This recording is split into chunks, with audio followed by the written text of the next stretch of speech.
Hello everyone, I'll explain briefly about editorial surfaces and proofreading. So sometimes when you have finished writing a manuscript, you may choose to use an editorial surface, and this is where you would give a surface and they would try to they would proofread your manuscript and paraphrase some of the things that you have wrote. You can use this to improve your chances for publication, however it's not always the case. So some journals, even when you have wrote a very excellent manuscript that is very well written, they might request that you use an editorial surface, and sometimes you might write a manuscript and there are still some grammatical errors, and it will still get accepted in a high impact journal, so no need to worry. However, these are some of them. So Paperball is a free editing surface that has a monthly word limits.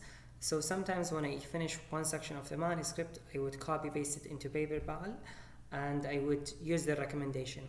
It's really good because it proofreads the things that you have wrote. There's also Grammarly, however I don't personally use it. I have seen some of my colleagues who do, so you can also check it out. There's also Editage. This is a paid editorial surface that is recognized by most journals. So sometimes, as I mentioned before, you would write a very well written manuscript, you submit it for publication, but that journal will still request that you use an editorial surface like Editage. And Editage, when you pay them for their services, they would give you a certificate of editing that you can send it, for example, for the journal if they have requested it.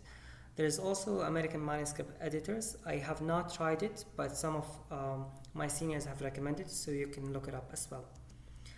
So regarding the references that I haven't mentioned in the referencing video, here what I mean by manually arranging the references. You would write the name of the last author and year of publication, and then you would add the references below that paragraph in that section. And the same thing with different references.